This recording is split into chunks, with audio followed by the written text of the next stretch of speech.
Unacademy. Let's crack it. नमस्कार दोस्तों, मैं भरत राय आपका पाथफाइंडर के इस चैनल पर स्वागत करता हूं। तो आज हम लोग अपने लेक्चर को कंटिन्यू करेंगे जो हमने एथिक्स की सीरीज स्टार्ट करी थी। और कल के लेक्चर में हमने देखा था कि एथिक्स होता क्या है, एथिक्स में हम किस चीज़ों से डील करते हैं, एथिक्स का पर्पस क्या है, और फाइनली हमने ये देखा था कि एथिक्स कुछ स्टैब्लिश स्टैंडर्ड्स और नॉर्म्स के बेस पे काम करता है और कैसे ये एक अलग साइंस के रूप में डेवलप हुआ। आज हम देखेंगे कि वो नॉर्मेटिव साइंस या फिर वो नॉर्मेटिव थ्योरीज क्या हैं, वो कौन सी स्टैब्लिश स्टैंडर्ड्स हैं जिसके बारे में एथिक्स बात करता है, वो कौन से यूनिवर्सल रूल्स हैं जो कि सबको फॉलो करने पड़ते हैं to make their conduct ethical और अनएथिकल। स्टार्ट करने से पहले मैं आपको बताना चाहूँगा कि हमारे प्रयागराज में ऑफलाइन सेंटर्स खुल रहे हैं अनअकैडमी के, और अगर आप अपनी आईएएस जर्नी स्टार्ट करना चाहते हैं हमारे साथ तो एडमिशन्स चालू हैं। जीएस फाउंडेशन बैच 25-26 के लिए बैचेज 15 दिसंबर से स्टार्ट हो रहे हैं और 40% ऑफ मिलेगा फर्स्ट 100 स्टूडेंट्स को। आप 30 नवंबर के पहले इनरोल कर सकते हैं, और अगर आपको अधिक जानकारी चाहिए तो इस नंबर पे कांटेक्ट कर सकते हैं। ये लोकेशन दी हुई है हमारे अनअकैडमी ऑफलाइन सेंटर की, आप वहाँ पे भी जाके अपनी इंक्वायरीज कर सकते हैं और अधिक जानकारी ले सकते हैं। इसके अलावा इस वीडियो की लिंक में एक गूगल फॉर्म होगा, उस गूगल फॉर्म को भर के आप कोई भी क्वेरी अपनी डाल के वहाँ पे आप रिस्पॉन्स ले सकते हैं। अपार्ट फ्रॉम दैट एक टेलीग्राम लिंक भी डाला हुआ होगा टेलीग्राम चैनल का, उस टेलीग्राम चैनल से आप जुड़ सकते हैं जहाँ पे कि आपको नोट्स और वीडियोज़ की जानकारी मिल जाएंगी। और आप अनअकैडमी के कम्युनिटी सेंटर से भी जुड़ सकते हैं, कम्युनिटी चैनल से।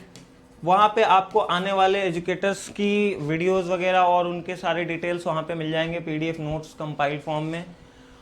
और अगर आप ऑनलाइन सब्सक्रिप्शन लेना चाहते हैं तो आप मेरा कोड यूज़ कर सकते हैं BR10, इससे आपको इंस्टेंटली 10% डिस्काउंट मिल जाएगा। तो शुरू करते हैं हम अपना लेक्चर। कल हमने बात करी थी एथिक्स के एक ओवरव्यू के बारे में, हमने बात करी थी एक precise definition, as in syllabus वाले स्ट्रेटेजी वाले वीडियो में मैंने बताया था कि एथिक्स में सबसे बड़ा पॉइंट होता है किसी भी चीज़ का प्रिसाइज डेफिनेशन लिखना।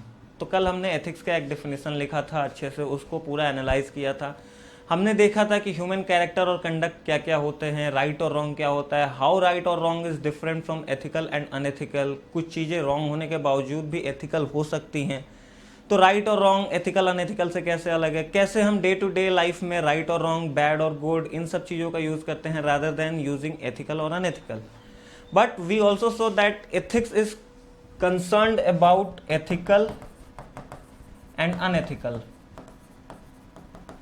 And for this there were some established standards, universal standards, norms, जिसकी वजह से ethics एक normative science के तौर पे डेवलप होता है। तो आज हम बात करेंगे कि normative theories क्या होती हैं, वो universal standards क्या हैं। So if we see on day-to-day basis, human conduct is scrutinized right or wrong on the basis of social norms, traditional customs, religion, moral values of individuals. Day to day basis की बात अगर हम करें तो day to day basis में अगर आपका कोई भी कंडक्ट राइट है या रॉन्ग है, ये किन चीज़ों पे बेस करता है, किन चीज़ों को आधार बना करके आपके किसी भी कंडक्ट को राइट या रॉन्ग बोला जाता है। कुछ सोशल नॉर्म्स होती हैं, कुछ ट्रेडिशनल कस्टम्स होती हैं जो पुराने ज़माने से चली आ रही हैं। फॉर एग्जांपल पैर छूना, बड़ों के पैर छूना, ये पुराने ज़मानों से चली आ रही है। तो आप भी अब अपने कंडक्ट को राइट प्रूफ करने के लिए जब भी किसी बड़े से मिलते हैं तो या तो नमस्ते करते हैं या उनके पैर छूते हैं। तो this is based on traditional custom. कुछ नॉर्म्स, कुछ रूल्स रिलीजन्स में लिखे हुए होते हैं, कुछ मोरल वैल्यूज होते हैं जो कि आपके इंटरनल माइंड से निकलते हैं। आपकी खुद की वो क्रिटिकल थिंकिंग होती है कि हाँ ये कंडक्ट करने से राइट होगा और ये कंडक्ट रॉन्ग होगा। तो वो किसी इंडिविजुअल के मोरल वैल्यूज पे भी आपका राइट और रॉन्ग कंडक्ट को डिसाइड किया जा सकता है। But as we talked about earlier also that right और रॉन्ग इज नॉट एथिकल और unethical. So for any conduct to be ethical, हमने यहाँ पे बात करी for any conduct to be right और रॉन्ग। राइट और wrong is different from ethical and unethical. So what is the condition for any conduct to be ethical? For any conduct to be ethical, it must conform to established standards. कल भी हमने बात करी थी कि इसको established standard के साथ मिलके चलना पड़ेगा तभी वो ethical होगा, which generally is known as universal standards. इसकी जगह R होगा, which universally are known as universal standards. तो universal standards हम किसको कहते हैं?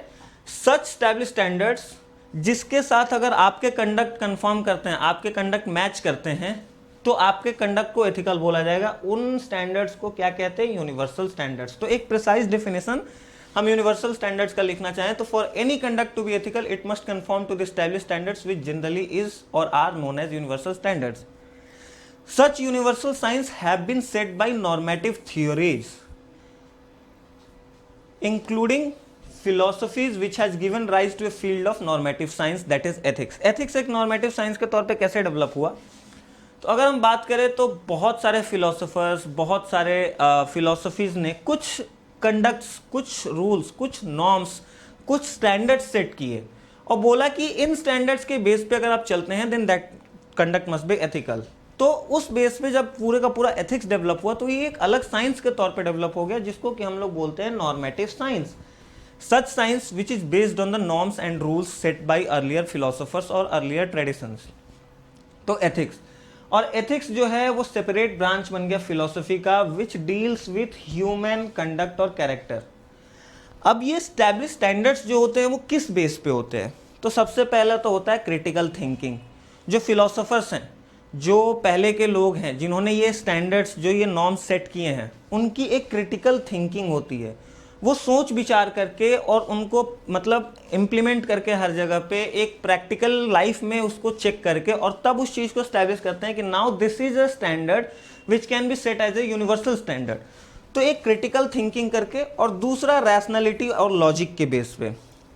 रैशनैलिटी और लॉजिक कहने का मतलब कि आप अपने रैशनल माइंड का यूज़ करते हैं कि अच्छा ये काम कर रहा हूँ मैं, ये एथिकल हो सकता है। क्यों? क्योंकि ये काम सही लग रहा है मेरे को, मेरे रैशनल माइंड से अगर सोचा जाए तो ये चीज़ सही लग रही है। For example you can not say that murder is a rational thinking, murder is a good conduct और murder is an established norm based on your rationality. आपकी रैशनैलिटी के बेस पे मर्डर कभी भी एक यूनिवर्सल स्टैंडर्ड नहीं बन सकता, क्योंकि वो किसी भी हद से, किसी भी मतलब आप तरीके से देखें तो वो सही नहीं लगता है।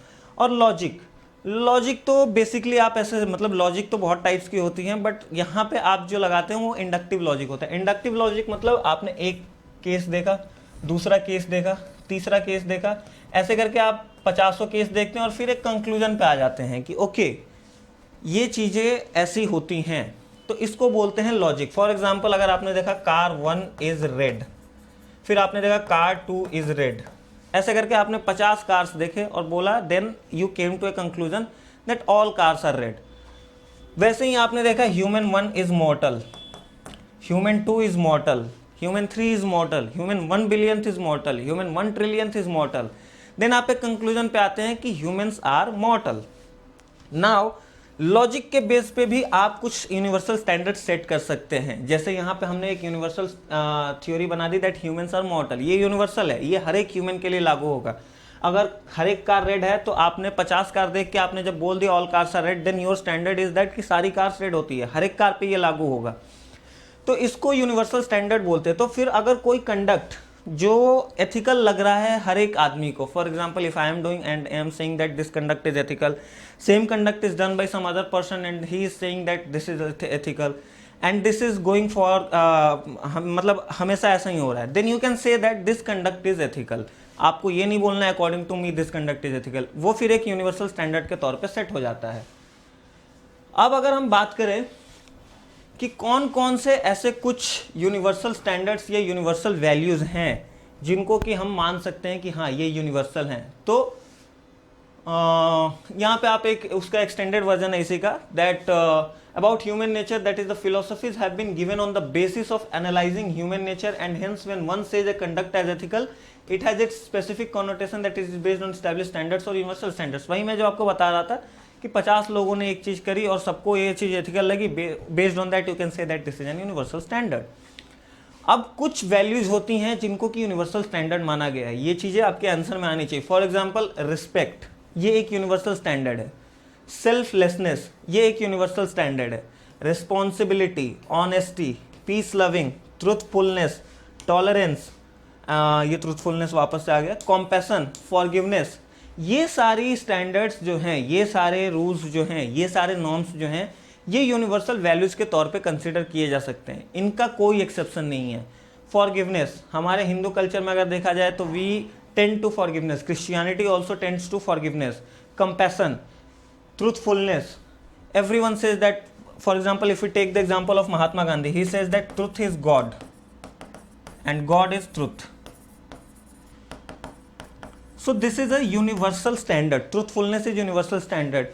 You must have been peace loving. Peace loving is a universal standard. अगर आप peace loving नहीं है तो you cannot say that war is a universal standard. War किसी किसी को अच्छा लग सकता है, but peacefulness सबको अच्छा लगता है. तो एक तरह से इनको बोला जाता है honesty. कल हमने एक और बात करी थी that there are two types of standard, that general standards, universal standards में हमने जब देखा था general standards and separate standards.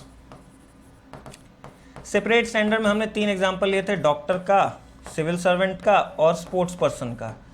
हमने देखा था कि तीनों के यूनिवर्सल स्टैंडर्ड कुछ कुछ अलग अलग हैं, उनके लिए उनके स्टैंडर्ड्स अलग हैं.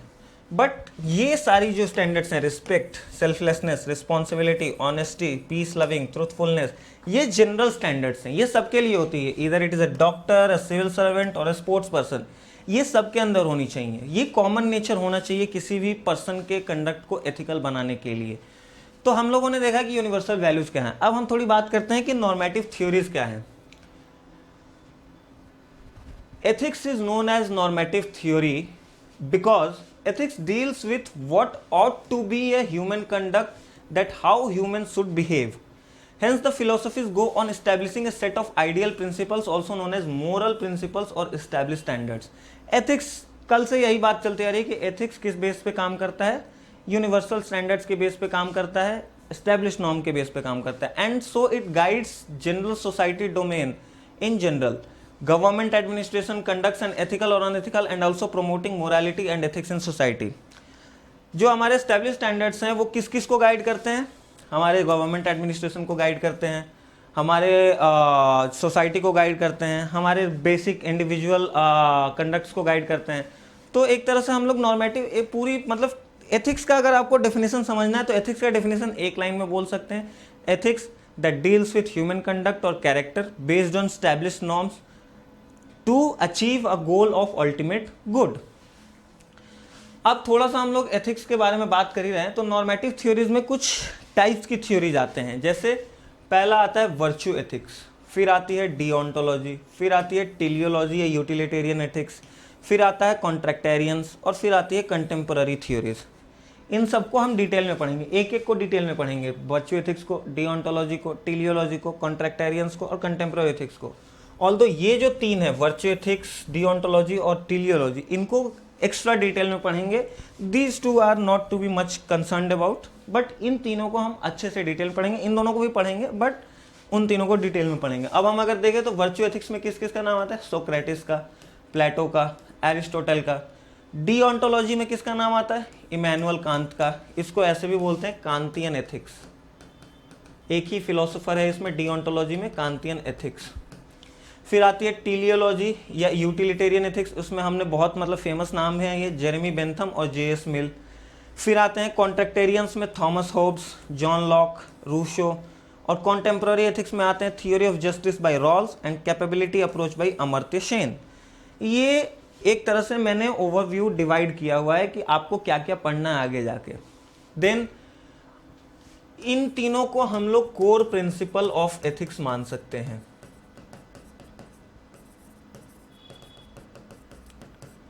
अब अगर हम बात करें वर्च्यू एथिक्स की तो ये किस चीज पे, अगर इनका हम लोग नेचर जानना चाहें, वर्च्यू एथिक्स किस चीज के बारे में बात करता है तो ये बात करता है कैरेक्टर बिल्डिंग के बारे में. हमारा जो अगला लेक्चर होगा वो वर्च्यू एथिक्स पे ही होगा पूरी तरह से.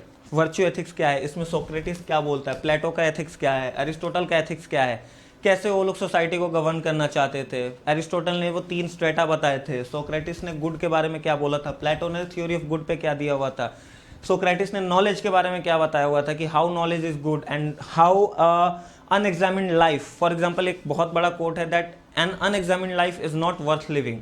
तो उस चीज को हम लोग एनालाइज करेंगे कि सोक्रेटिस ने ऐसा क्यों बोला था, हाउ ही सपोर्ट्स नॉलेज और puts knowledge at the peak, how Plato puts good at the peak. Plato की थ्योरी ऐसे चलते हैं that we humans are here या फिर other things.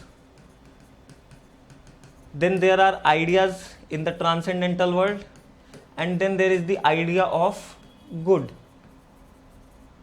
everyone, the humans, the ideas, all strive to reach at the idea of good. जैसा हमने बात करा था एथिक्स में सम्मम बोनम का, the highest ultimate good.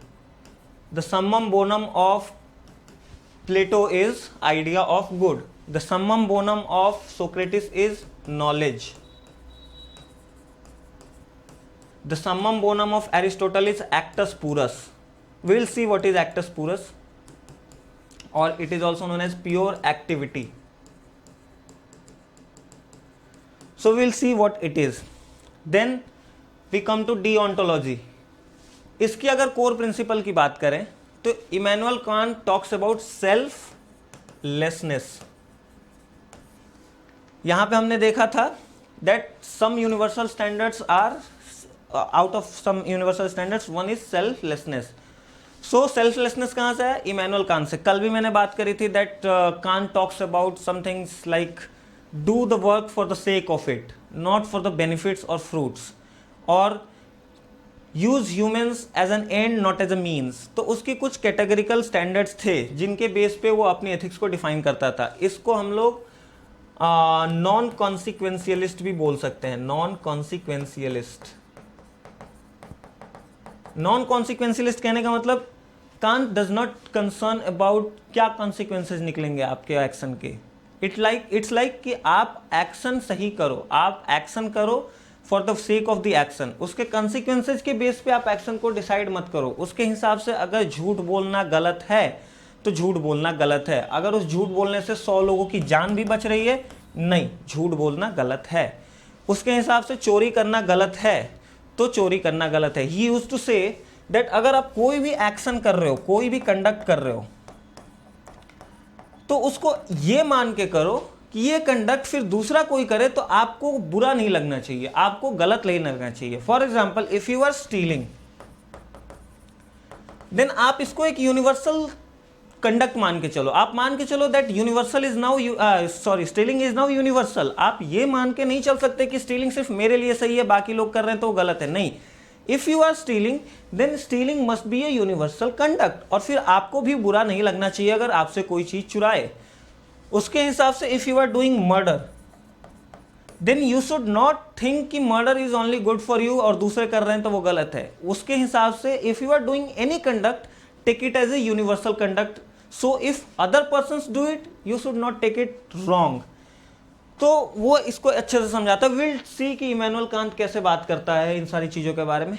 Then we come to let me clear the slides first. Okay, then we come to the third, teleology. As I talked about, teleology is purpose based. अब नाम में ही है purpose based, या फिर इसको utilitarian ethics बोलते हैं. Utilitarianism को अगर एक लाइन में समझना है तो maximum good for maximum people. This is utilitarian ethics in one line. Maximum good for maximum people. Teleology is purpose based, और इसीलिए इसको क्या बोलते हैं? Consequentialist. It is based on the consequences. क्या कंसीक्वेंसेज निकलेंगे आपकी एक्शन के, क्या कंडक्ट निकलेंगे आपके एक्शंस के, इस बेस पे आपके कंडक्ट को राइट या रॉन्ग डिसाइड किया जाता है, या एथिकल या अनएथिकल डिसाइड किया जाता है. कल मैंने बात करी थी आपसे कि नॉर्मेटिव साइंसेज और ethics is different from empirical sciences. Empirical sciences में हमने देखा था कि आप एक फैक्ट अगर डालते हो, एक डेटा अगर डालते हो, तो उसका जो रिजल्ट निकलेगा वो दूसरा कोई भी सेम डेटा डालता है सेम सर्कमस्टांसेस के अंदर तो उसके लिए भी रिजल्ट सेम निकलेगा.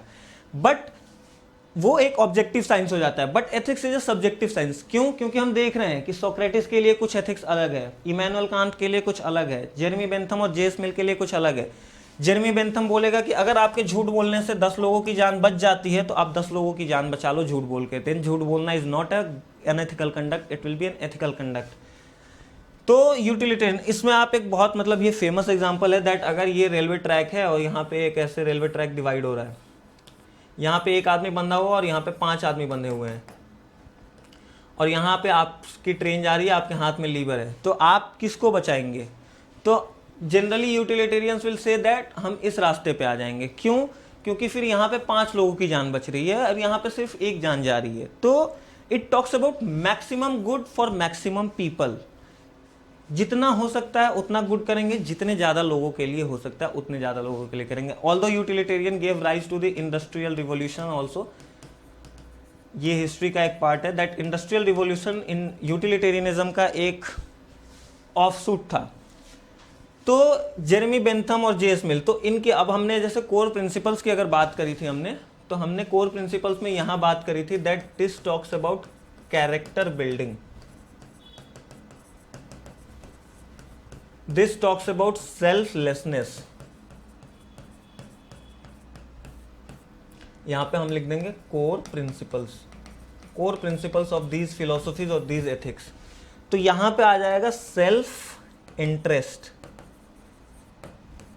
Self interest is also an universal standard. अब आपको थोड़ा सा अजीब लगेगा ये सुन के कि how self interest can be universal standard, but yes, self interest is an universal standard according to the teleology और utilitarian ethics. Then come the contractarians, इसका कोर प्रिंसिपल है सोसाइटल डेवलपमेंट।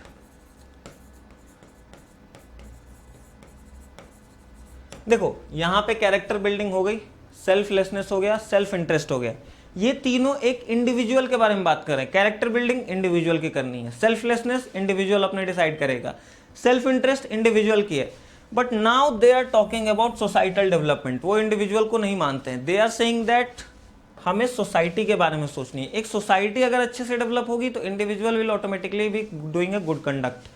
तो थॉमस हॉब्स हो गया, John Locke हो गया, Rousseau की theory हो गई, सोशल कॉन्ट्रैक्ट थ्योरी, एक थ्योरी आती है इसमें social contract theory.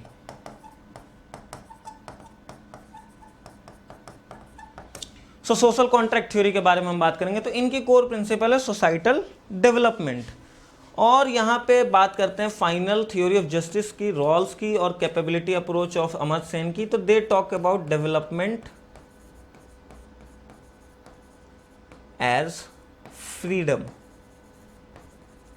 They are much concerned about freedom aspect of the individuals or freedom aspect in the society, the rights, justice, liberty, equality, इन सब चीज़ों के बारे में बात करते हैं। तो if we talk about core principles, then this is character building, selflessness, self interest, societal development and development as freedom.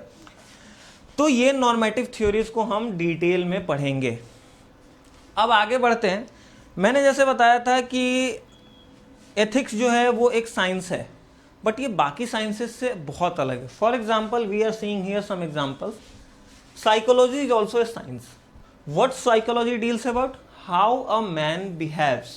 This is a descriptive science. Descriptive science means ये आपको एक डिस्क्रिप्शन देता है कि एक आदमी कैसे बिहेव करता है, एक आदमी सोच कैसे सकता है, एक आदमी कैसे काम करता है, एक आदमी अपने डे टू डे लाइफ में क्या क्या कर सकता है, कैसे कंडक्ट करता है, कैसा कंडक्ट करता है, इस बारे में वो बात करते हैं।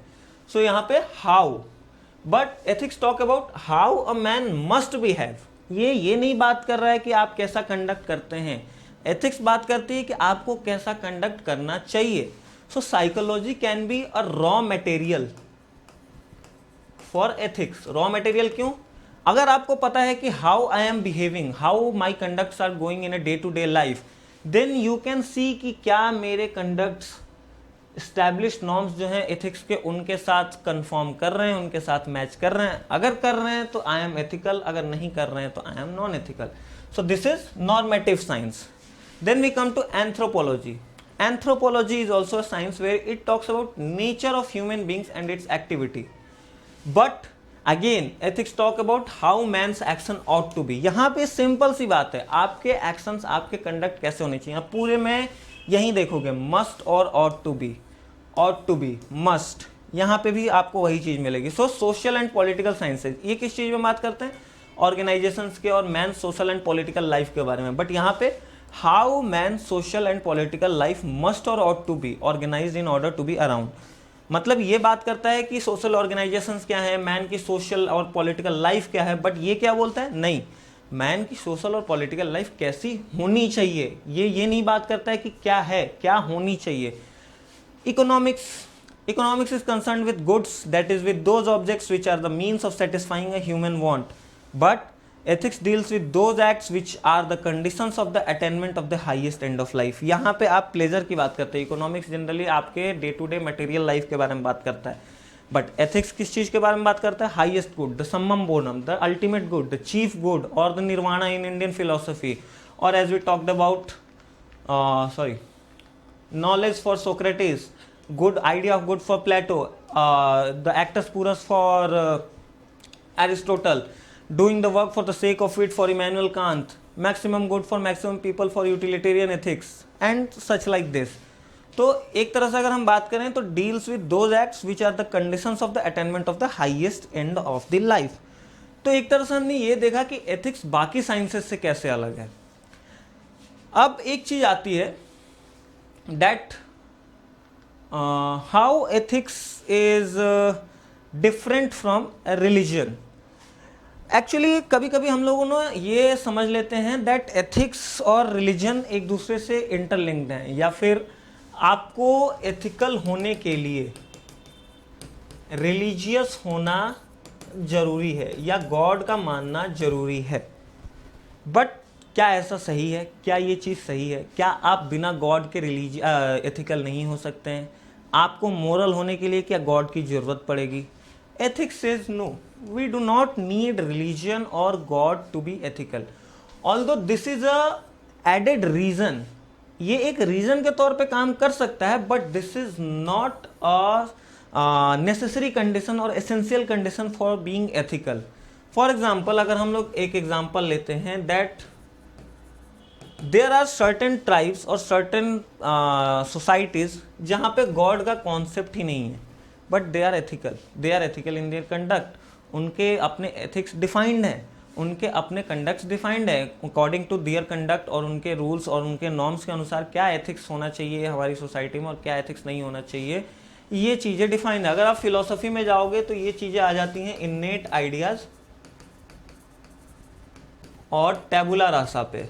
इसके बारे में भी हम देखेंगे, अभी इसका बस नाम जान लीजिए. इन्नेट आइडियाज़ कहने का मतलब दैट हमारे दिमाग में सारी नॉलेज पहले से है, बस हम चीज़ आगे इस दुनिया में आके चीज़ों को देखते हैं और फिर वो चीज़ें वापस से रिकॉल कर लेते हैं.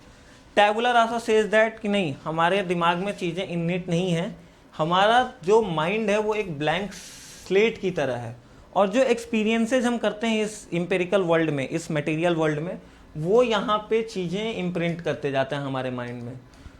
अगर हम इन्नेट आइडियाज़ को माने तो हमें गॉड को मानना पड़ जाता है. क्यों? हमारे अंदर ये आइडियाज़ डाले किसने? हमारे अंदर ये ideas in the first instance आए कैसे हैं? So there must be a god जिनकी वजह से ये इन्नेट आइडियाज़ आते हैं. तो there are some philosophers like Locke और डेकार्ट्स, इन लोगों ने इन्नेट आइडियाज़ को सपोर्ट किया हुआ था. Only Descartes. But then Locke said that no, Locke is an empiricist जो बिलीव करता है that experience is the true source of knowledge. तो उसके हिसाब से टैबुला रासा थ्योरी है जिसमें वो कहता है कि that our mind is a blank slate, और हमारे जो एक्सपीरियंसेस हैं उनके बेस पे हम अपनी चीज़ें बनाते हैं.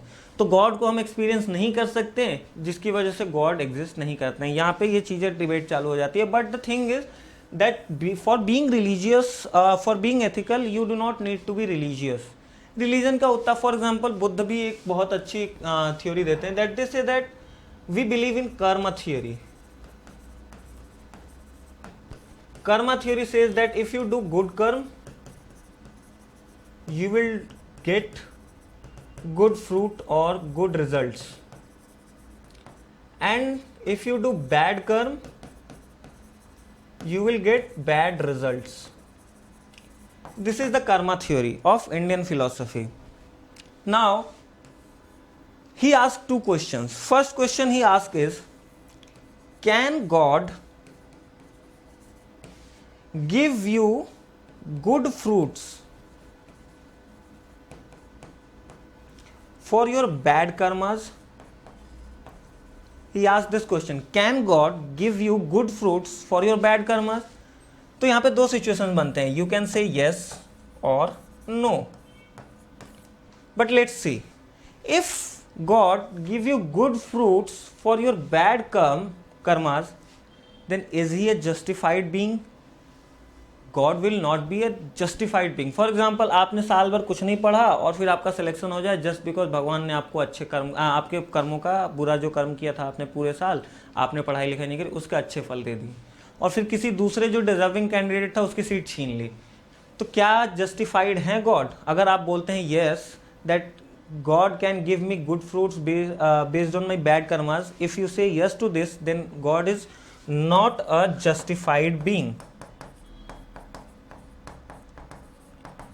बट अगर आप थियोलॉजी में जाते हैं, जो लोग गॉड को डिफाइन करते हैं, क्या वो बोलते हैं कि God is not a justified being? उनके अनुसार God is always a justified being. तो अगर गॉड जस्टिफाइड बीइंग है तो फिर वो गुड फ्रूट्स नहीं देंगे आपके बैड कर्मास का। Now come to the second instance. Second instance is if God can not give you good fruits for your bad कर्म,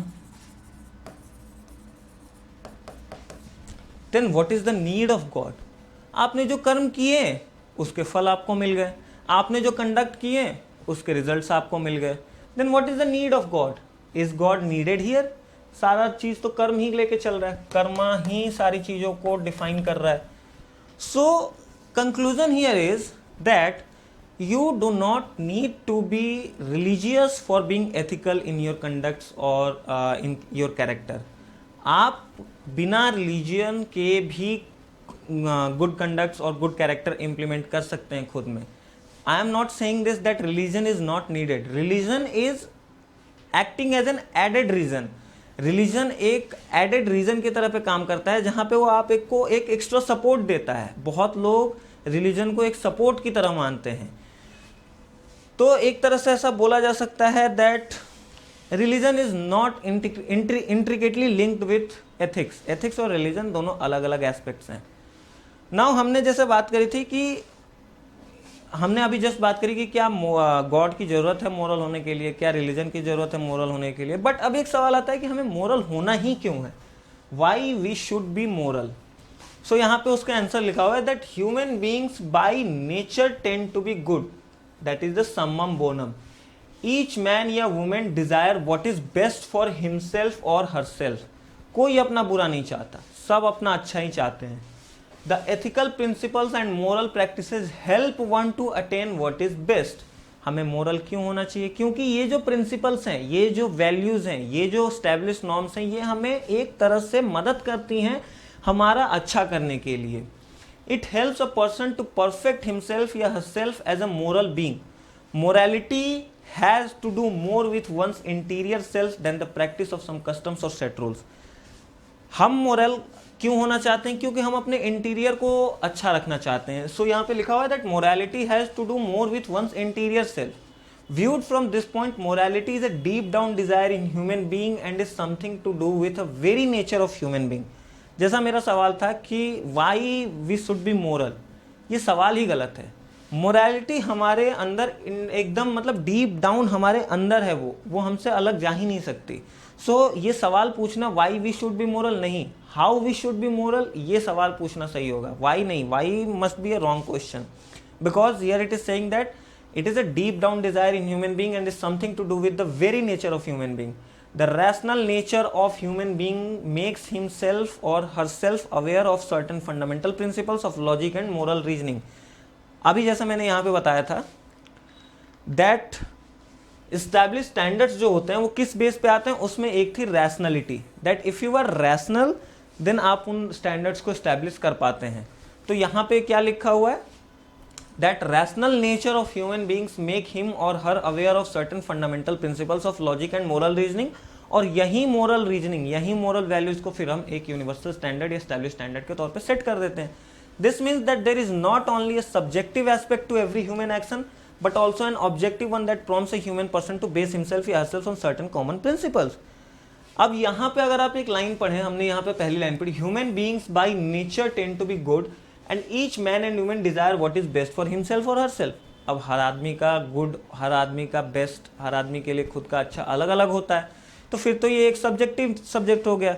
बट फिर स्टैब्लिश स्टैंडर्ड सबके लिए कैसे लागू होते हैं? तो by rational nature of human being हम देखते हैं कि हमारे अंदर एक कॉमनैलिटी है, कुछ चीज़ें ऐसी हैं जो हर एक ह्यूमन चाहता है। For example everyone wants respect, कौन रिस्पेक्ट नहीं चाहता है? एवरीवन वांट्स कि दूसरा सामने वाला बंदा सेल्फलेस हो, हम अपने सेल्फिश मोड में काम ना करे। हर कोई दूसरे की रिस्पॉन्सिबिलिटी चाहता है, कोई खुद पे तो रिस्पॉन्सिबिलिटी ऑल्दो लेना नहीं चाहता, बट सब चाहते हैं कि एक आदमी रिस्पॉन्सिबल होना चाहिए। सब ऑनेस्टी, दूसरे से ऑनेस्टी एक्सपेक्ट करते हैं कि आपको ऑनेस्ट होना चाहिए। तो ये कुछ कॉमन नेचर्स हैं, कॉमन वैल्यूज हैं जो एक इंसान चाहता है और जानता है कि ये सब में होनी चाहिए। And based on that rational thinking आप उन चीज़ों को सेट कर देते हैं एस्टैब्लिश स्टैंडर्ड के तौर पे। Now we also find that for functioning of any society, अब तक तो यहाँ पे बात हो रही थी एक ह्यूमन की, एक इंडिविजुअल ह्यूमन की, लेकिन किसी भी सोसाइटी के फंक्शन करने के लिए we need certain rules and regulations. The conditions of a satisfactory human life for people living in groups could hardly obtain otherwise. Human man is a social being, ये एक बहुत मतलब कोट चलता है, man is a social animal और social being, but society में रहने के लिए आपको कुछ रूल्स और रेगुलेशंस लगेंगे, बिना उसके आप सोसाइटी में नहीं रह सकते हैं। For that we say that कि rules and the conditions of a satisfactory human life for people living in groups could hardly obtain otherwise. उसके आगे the institutions which are design to make life easier and better for human being can not function without certain moral principles. बिना किसी moral principal के ये चीज़ें काम नहीं कर सकती हैं, एक सोसाइटी रन नहीं कर सकती है, और उसके लिए आपको फिर कुछ स्टैंडर्ड सेट करने पड़ेंगे। However here the question of individual freedom can also come in. देखो बात ये होती है कि कुछ चीज़ें अगर आप एक्स्ट्रा चाहते हो तो आपको कुछ चीज़ें सेक्रीफाइस करनी पड़ेंगी। अगर आप सोसाइटी में रहना चाहते हो तो आपको अपने कुछ फ्रीडम, कुछ राइट्स छोड़ने पड़ते हैं। तो फिर एक डिबेट चालू हो जाती है एथिक्स में दैट फॉर बीइंग मोरल आपको कुछ अपने फ्रीडम्स को छोड़ना पड़ता है, तो कितनी हद तक आप छोड़ सकते हो, ये सारी चीज़ें चालू हो जाती है। But morality is necessary for individual, morality is necessary for society. Now morality is lot like nutrition. Most of us has never had a course in nutrition और even read much about it. आपने nutrition के बारे में ज़्यादा पढ़ा भी नहीं होगा, सबको, ऑलमोस्ट सबको, डाइटिशियंस और फिटनेस फ्रीक्स को छोड़ दिया जाए तो न्यूट्रिशन के बारे में आज तक मैंने भी तो कभी नहीं पढ़ा। But many of us do have some general knowledge of the field of what we need to eat and what not. देखो न्यूट्रिशन के बारे में पढ़ना जरूरी नहीं है आपको ये पता होने के लिए कि क्या खाना चाहिए क्या नहीं खाना चाहिए। एक नॉन न्यूट्रिशन पढ़ा हुआ है या एक नॉन फिटनेस फ्रीक भी बता सकता है कि रोड का जंक फूड अगर आप रोज़ खाएंगे तो बीमार पड़ेंगे ही, ओबेसिटी आएगी ही। सो हमको कुछ तो आइडिया होता है कि हमें क्या खाना चाहिए और क्या नहीं, but then we also make mistakes about this things. हमें पता है कि जंक फूड खाने से बीमारी होती है, बट फिर भी हम चिप्स, लेज, बर्गर, फ्रेंच फ्राइज यही सब खाते रहते हैं most of the time. Often thinking of the good a particular diet can do in the long run for our health, we may go for it although it may bring in immediate satisfaction. Moral life भी ऐसी ही होती है, moral life भी nutrition की तरह पे है। हमें ज़रूरत नहीं है मोरालिटी के बारे में पढ़ने की, हमें ज़रूरत नहीं है हर चीज़ जानने की, क्योंकि हमारे अंदर कुछ ना कुछ पता है हमको कि कुछ चीज़ें क्या मोरल होती हैं, क्या इमोरल होती हैं, क्या एथिकल है, क्या अनएथिकल है। बट स्टिल ये जानने के बावजूद भी हम बहुत सारे ऐसे काम करते हैं जो कि इमोरल होते हैं। झूठ बोल देना, चोरी कर लेना, ये चीज़ें हम जानते हैं इमोरल है बट फिर भी करते हैं। सो इसीलिए यहाँ पे लिखा गया that it is more like a nutrition. आपको पता है क्या खाने से अच्छा सेहत होगा और क्या खाने से गलत सेहत होगी, but still you eat the junk food. तो एक तरह से हम क्यों मोरल होना चाहिए हमें, या फिर मोरालिटी हमारी सोसाइटी में क्यों नीडेड है, मोरालिटी एक इंडिविजुअल में क्यों नीडेड है, ये चीज़ें हमने देखी। How ethics is different from other sciences.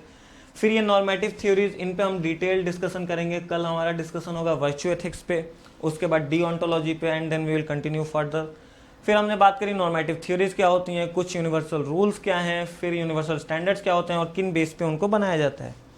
Finally I will again से दैट अगर आप अपनी प्रिपरेशन को बूस्ट करना चाहते हैं तो प्रयागराज में हमारे ऑफलाइन सेंटर्स खुल रहे हैं, आप वहाँ पे जुड़ सकते हैं। एडमिशन्स 2025-26 बैच के लिए दिसंबर 15 से बैचेस स्टार्ट हो रहे हैं और 40% ऑफ मिल जाएगा आपको फर्स्ट 100 स्टूडेंट्स को इनरोलमेंट पे। 30 नवंबर के पहले इनरोल कर सकते हैं और यहाँ पे आपको कॉन्टैक्ट नंबर दिया हुआ है, लिंक में आपको गूगल फॉर्म मिल जाएगा, आप उस पर क्वेरी कर सकते हैं, कम्युनिटी सेंटर से जुड़ सकते हैं आप। और अगर आप ऑनलाइन सब्सक्रिप्शन लेना चाहते हैं तो मेरा कोड यूज़ कीजिए BR10, आपको इंस्टेंट 10% डिस्काउंट मिल जाएगा। कल फिर मिलते हैं, तब तक के लिए जय हिंद, जय Bharat. Unacademy. Let's crack it.